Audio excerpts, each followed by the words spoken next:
The lamp on the kitchen table burned lower than it should have, and the plate across from mine was clean the way a plate is clean when no one has touched it in a long time. That was the moment she came up the porch steps out of the November dusk, dust on her boots and a small bundle in her hand, and she looked at my empty dinner table and then quietly asked, "Mind if I stay?" I did not answer at first. I only heard the clock above the doorway strike the half hour, and I felt the house lean a little, the way a house leans when it is finally being listened to. Ethan Callaway was 34 years old that autumn of 1887, and he lived alone on 160 acres of high grass 6 miles west of Durango, in the shadow of the San Juan Range. His father had cleared the land in 1859 and died on it in 1881 under an autumn sky that would not admit rain. His mother had lasted 3 more winters and gone the way tired women go, quietly, in a chair by the stove, her mending in her lap. His wife, Sarah, had been the last to leave him, in the spring of 1884, taken by a fever the doctor from Pueblo could not name in time. Ethan had buried 3 people on the rise above the creek, and after Sarah he had stopped setting the second plate at the table. Then, without noticing when, he had started again. He could not have said why. A man gets used to the shape of a life, and when the shape is missing, he sometimes traces it out of habit, like a child drawing the outline of a hand.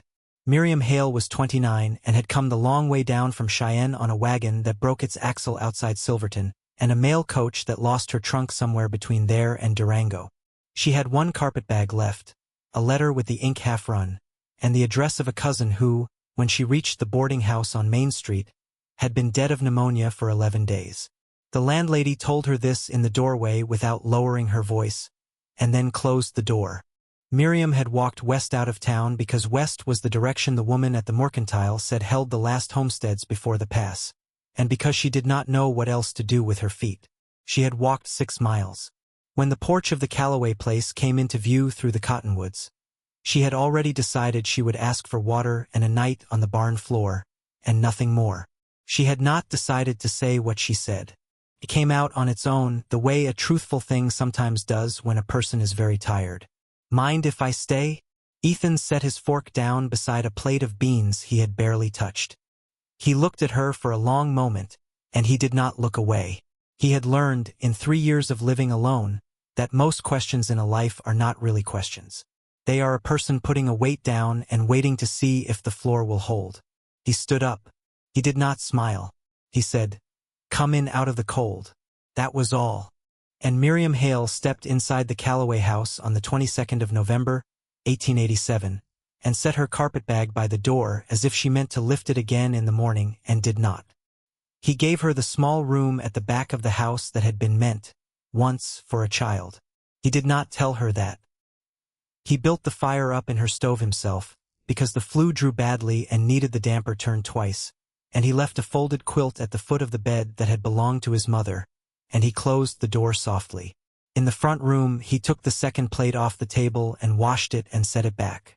He did not eat the beans. He sat by the window a long time and watched the moon come up over the ridge, and he thought about how the world does not warn a man before it changes the weight of his house. The first week, she asked for work. She said it plainly the morning after, standing at the kitchen doorway with her hair braided and her sleeves already rolled to the elbow. She said she could cook and mend and keep a garden and had been raised on a farm outside Laramie before her father lost it to a bank in the Panic of '73. She did not ask for pay. She said, "I will earn my keep," and she said it the way a person says a thing they have said to themselves in the dark, to make it true before daylight tests it. Ethan told her the pantry was hers to arrange and the west field needed the last of the fencing pulled before the snow, and if she could ride, the north gate had been swinging loose since October. She said she could ride. She did not say she had not been on a horse in 4 years. She rode out that afternoon on the older mare, the one with the patient eye, and she came back at dusk with her hands raw from the wire and the north gate hanging square on its post, and she did not say a word about it at supper. Ethan noticed. He noticed the way a man notices the level of the creek without meaning to, because it is the shape of his life, and any change in it registers before thought. He did not mention the gate. He set out a second plate the next morning without asking, and she sat down across from him and poured the coffee without asking, and neither of them said anything, and somehow the silence at the Callaway table began, slowly, to sound less like the silence of an empty house and more like the silence of a room where two people are choosing not to interrupt one another. The town noticed within 3 days. Durango in 1887 was a place of 1,100 souls and no secrets, and a woman walking west out of the boarding house and not walking back was a piece of news the mercantile passed along faster than the mail. By the following Sunday, the widow Ellsworth had already remarked in the churchyard that Ethan Callaway's chimney had been smoking twice a day now, morning and evening, and old Cal Deacon, who ran the feed store and had known Ethan's father, said only, "It's about time," and turned back to his ledger. But young Reverend Whitfield, 26 and freshly arrived from a seminary in St. Louis, took a different view. He rode out the following Wednesday under the pretense of pastoral inquiry, tied his horse to the Callaway rail, and asked in the front room whether the arrangement was a Christian one. Ethan looked at him without heat and said the arrangement was that Miss Hale had a room at the back of the house and a place at the table and work to do, and that if the Reverend wished to inspect the room he was welcome to. The Reverend did not inspect the room. He rode back to town with his collar tight, and by Friday the story in Durango was that Ethan Callaway had faced down the preacher over Miriam Hale, which was not what had happened, but which was the version the town preferred, because it was the version that let them place their bets. The bets, if you had listened at the mercantile counter, would have run 3 ways. Some said Miriam Hale would be gone by Christmas, because a woman without kin does not stay 6 miles out of town in a house of grief.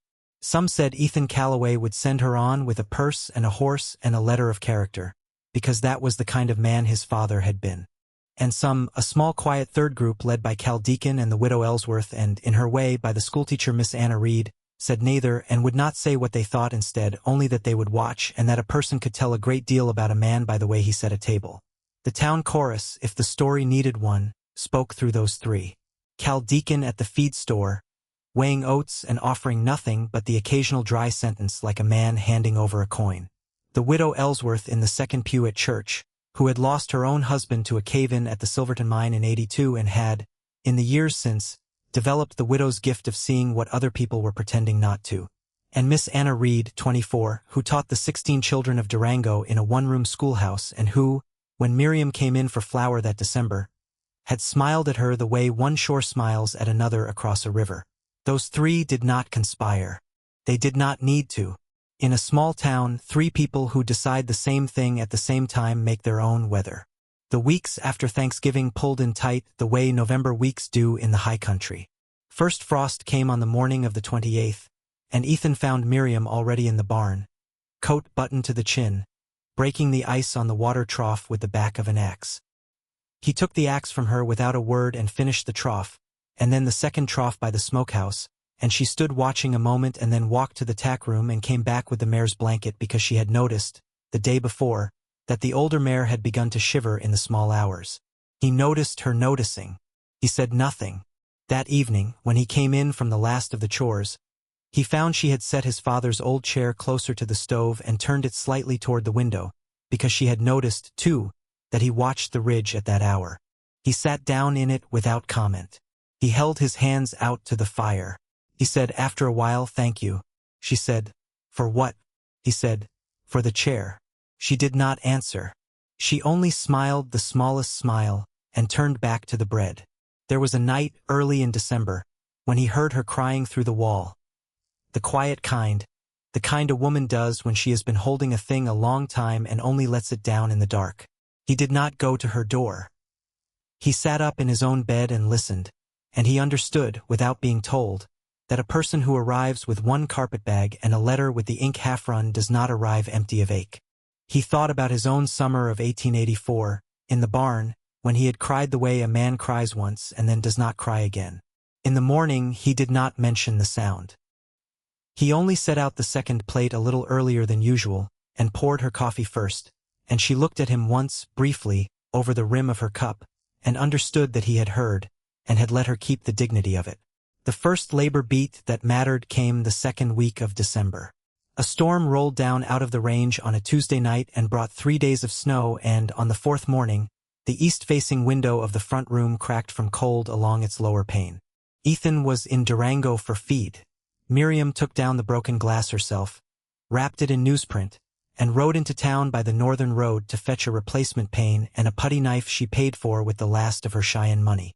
When Ethan came home at dusk on the second day, the window was whole.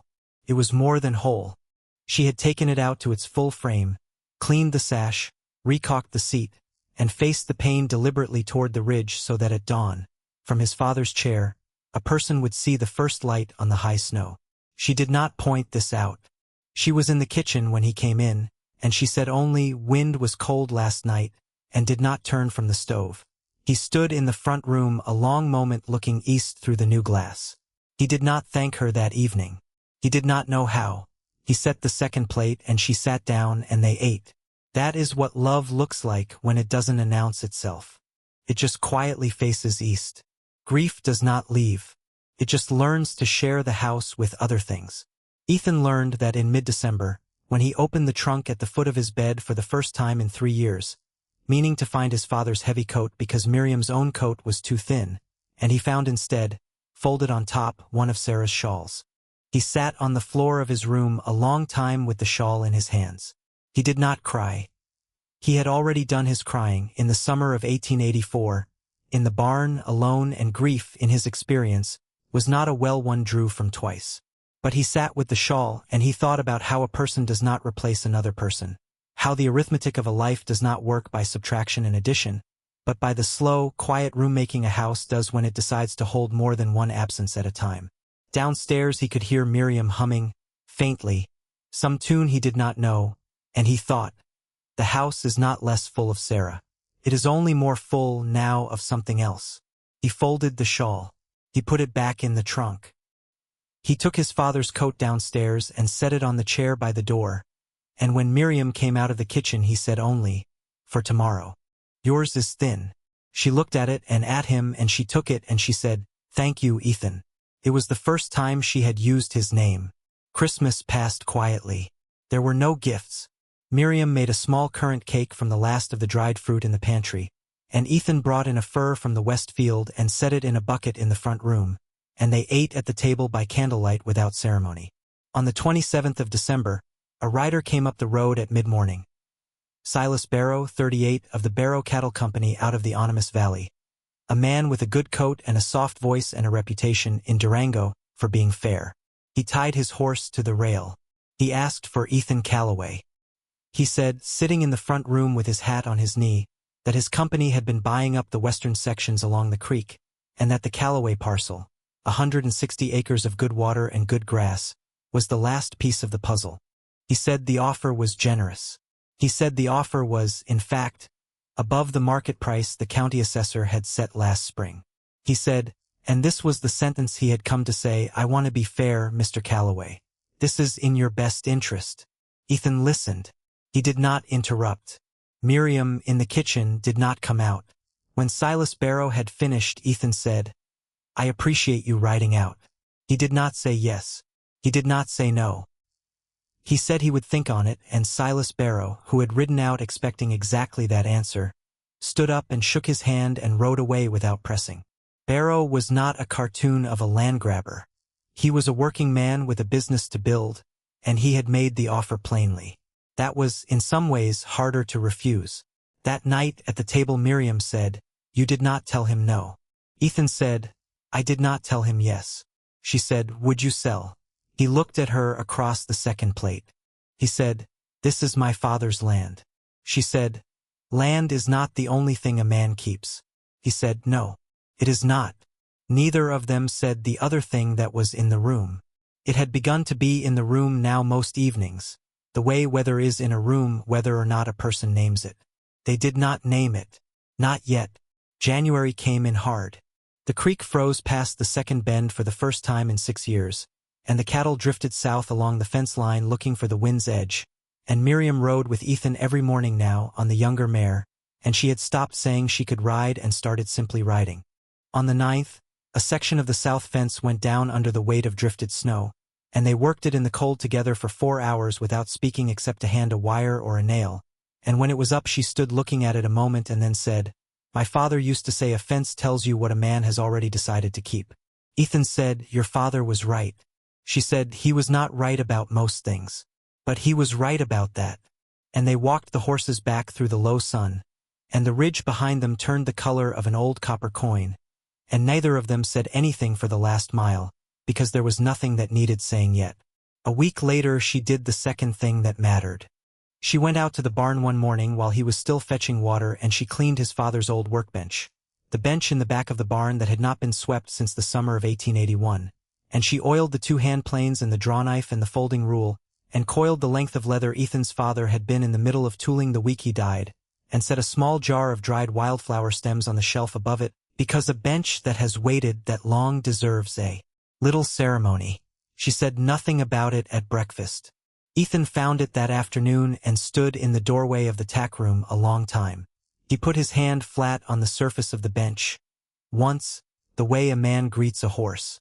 That evening he asked her, over supper, how she had known which drawer the oil was in. She said, there was only one drawer it could have been in. He said, that is true. He said, after a moment, thank you. She said, for the bench. He said, for the bench. The second time Silas Barrow came, it was the 14th of January, and he brought a bank draft with him. He laid it on the table in the front room without opening it, and he said, I don't come out here to press a man, Mr. Callaway. But I came to say the offer stands, and the winter is going to be long, and I would rather have this settled between neighbors than let it go past the spring. Ethan asked him to sit. Miriam came in this time. She brought coffee. She did not speak. Silas Barrow looked at her, and he looked at Ethan, and it was clear from his face that he had heard the story in Durango, and it was equally clear that he was too well-mannered a man to remark on it. He said only, ma'am. Miriam said, Mr. Barrow. She poured, and she sat down at the end of the table, and she stayed. Ethan said, I've thought on it. Silas Barrow waited. Ethan said, the land is not for sale. Silas Barrow did not answer at once. When he did, he said, may I ask why? Ethan said, because my father cleared it, and because I mean to leave it to someone. Silas Barrow's eyes moved once, briefly, to Miriam and back. He said, I understand. He did not stand up angry. He said, and this was the moment Ethan would remember, Mr. Callaway. I've made this offer to 11 men this year. 9 took it, 2 didn't. I respect the 2 more, though it costs me. I'll tell you plainly, I needed this parcel. My board in Denver is going to ask me why I didn't get it, and I don't have a good answer for them that they will like. But a man who has decided what to keep is not a man I'll press. I would ask one thing. Ethan said, ask. Silas Barrow said, if ever you change your mind, come to me first. Not because I'll pay you more, because I'd rather it be me than a man who wouldn't have sat at your table. He put the unopened draft back in his coat. He said good day to Miriam by her name, which he had learned somewhere in town without being told. He rode out. He did not come back that winter. Miriam sat a long time at the table after he was gone. She said finally, you said someone. Ethan said, yes. She said, Ethan. He said, yes. She said, I have not asked what you meant. He said, I know. She said, I am afraid to ask. He said, then don't ask yet. She looked at him. She said, all right. And they sat at the table until the fire had burned down twice and the lamp needed trimming. And neither of them named the thing in the room, and it did not matter because it had a chair now, and it was not going anywhere. February brought the thaw, and with the thaw, the town. Word had spread. Cal Deacon had told the widow Ellsworth, and the widow Ellsworth had told Miss Anna Reed, and Miss Anna Reed had said nothing, which in a town of 1,100 is the same as saying everything, that Ethan Callaway had turned down the Barrow offer, and that Miriam Hale had poured the coffee. The pieces of that sentence, put in that order, told the town a story it had been waiting 3 months to hear. On the last Sunday of February, the Ladies' Aid Society held its annual winter supper in the church hall, and the widow Ellsworth walked 6 miles west on a Saturday afternoon to deliver, in person, the invitation. She sat in the front room and drank a cup of tea and said, to Miriam, you will come. Both of you. I have decided it. And to Ethan she said only, bring a coat, which was the widow Ellsworth's way of saying, I have decided about this. It is settled. They went. Ethan had not been to a town supper since the year Sarah died. He stood in the doorway of the church hall with his hat in his hand and Miriam beside him in the borrowed dark blue wool the widow had pressed into her hands that morning, high-collared and long-sleeved and covered to the wrist, and the room went quiet for a beat, the way a room goes quiet when it is deciding, and then Miss Anna Reed came across the floor and took Miriam by the arm and said, loudly enough for the room, Miriam, come sit with me. And that was the moment the room decided. It decided in Miriam's favor and in Ethan's and against the smaller voices, and old Cal Deacon at the back of the hall raised his cup 1/4 of an inch, which from Cal Deacon was an oration. The Reverend Whitfield made a small speech about the fellowship of the community. He did not look at Ethan. Ethan did not look at him. Silas Barrow was there. He nodded to Ethan across the room, once, gravely, and Ethan nodded back, and something between them was settled without a word being said, because some things between men do not need words. The widow Ellsworth sat where she always sat, and when Miriam laughed once at something Miss Anna Reed said, the widow closed her eyes a beat, the way a person closes her eyes on a piece of music that has arrived exactly where she wanted it to. They rode home under a hard bright moon. Halfway back, at the point where the road bends around the creek's edge and the ridge rises up on the left and the west field falls away on the right, Ethan stopped his horse. Miriam stopped beside him. They were at the fence line, the same fence he had watched her mend her first afternoon, the same fence her father, dead 10 years, would have said told a man what he had already decided to keep. Ethan looked at the fence a long moment. He looked at Miriam. He said, Miriam. She said, yes.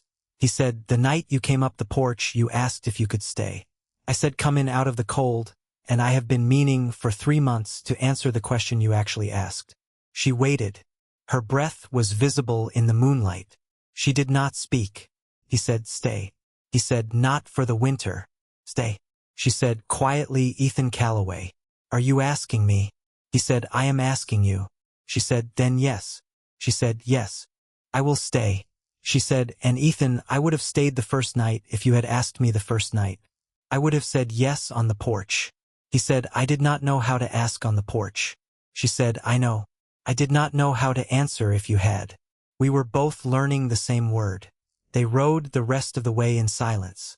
When they came up the last rise and the house came into view with the lamp lit in the front window because Miriam had lit it that morning against their return, Ethan said, I am going to build you a window. She said, there is a window. He said, not that one. A larger one. On the west wall. So you can see the ridge at sunset from the kitchen. You would have good light for the sewing. She said, Ethan. He said, yes. She said, you already built me one. In December. He said, I know. I want to build you another. They were married in the church at Durango on the 22nd of March, 1888. 4 months to the day from the November night she had come up the porch. The widow Ellsworth stood as her witness. Cal Deacon stood as his. Miss Anna Reed played the small pump organ, badly, and no one minded. The Reverend Whitfield did the ceremony without commentary and, at the end, when he pronounced them, he looked at Ethan for the first time in 3 months and gave a small, unmistakable nod. Silas Barrow was in the 4th pew. He raised his hat as they walked out. Ethan raised his in return. It was a fair morning, and the last snow was gone from the low pasture, and the cottonwoods along the creek had begun to think about green. That spring, Ethan built the west window. He built it wide and high, and he set the sash himself, and he faced it deliberately toward the ridge, and on the first evening it was in, Miriam stood at the kitchen counter and watched the last light climb the high snow and turn the room the color of new honey. She did not say anything for a long time. Then she said, I have good light now. He said, yes. She said, for the sewing. He said, yes. She said, and for the seeing. He said, that was the main thing. They kept the land. They kept it because a man's father cleared it and because a woman's father had said a fence tells you what a man has decided to keep. They kept it in the summer of 1888 through a dry stretch that broke 3 ranches south of them, and they kept it in the winter of 1889 through a blizzard that took the roof off the smokehouse, and they kept it in the spring of 1890 when their first child, a girl, was born in the back room that had once been meant for a child and had waited, patiently, for a long time. They named her Anna after Miss Anna Reed, who had crossed the floor of the church hall on the last Sunday of February and had, in one sentence, told a town what to think. There is a small photograph in the front room of the Callaway house, taken on the porch in the fall of 1890, of Ethan and Miriam and the child. Ethan is holding the child. Miriam is holding Ethan's arm. Neither of them is smiling for the camera because that was not the fashion, but if you look closely at Ethan Callaway's mouth in that picture you can see, at the corner, the smallest lift, the kind of lift that on a quiet man is the equivalent of a shout. Behind them, through the front window that Miriam had reset in December of 1887, the first light on the ridge is visible, because the photographer had come at dawn. You can build a life in the Old West on land and on cattle and on the slow accumulation of fenced acres, and many men did, and their names are in the county records at Durango still. But you cannot build a life on land alone. You build a life on the small, unannounced acts, the mended gate, the reset window, the swept bench in a father's barn, the second plate set without asking, the chair turned toward the ridge because you noticed which way the one you love watches. Those are the load-bearing beams of a house. The rest is only weather. Miriam Callaway lived to be 79. Ethan lived to be 72. They were buried on the rise above the creek, next to his father and his mother and Sarah, and the stones are still there, and the fence he watched her mend that first afternoon is still there, mended twice more over the years, always by a Callaway hand. If you are watching this tonight, and there is a plate at your table that has been empty for a while, I want to say this to you plainly, and I want to say it in the way this story has been told, without the loud words. Love in this life is not usually the thing that arrives with a speech. It is the thing that walks up your porch in November with a small bundle and asks a small question. It is the thing that mends a gate on its first afternoon and does not mention it at supper. It is the thing that oils a workbench that has been waiting since 1881 because a bench that has waited that long deserves a little ceremony. It is the thing that turns a chair toward the ridge because it has noticed which way you watch. Set the second plate. Answer the small question. Say, come in out of the cold. And then, and this is the part the story asks of you, later when the time is right, be the one who says stay. Not for the winter. Stay. Thank you for spending this evening with me. Thank you for letting a story like this sit in your house tonight. Until next time, keep riding. And if the story spoke to you, stay with us for the next. The story of the widower who found a woman's silver locket in the creek behind his ranch, and what he did when the woman came looking for it 3 years later. We will see you at that porch.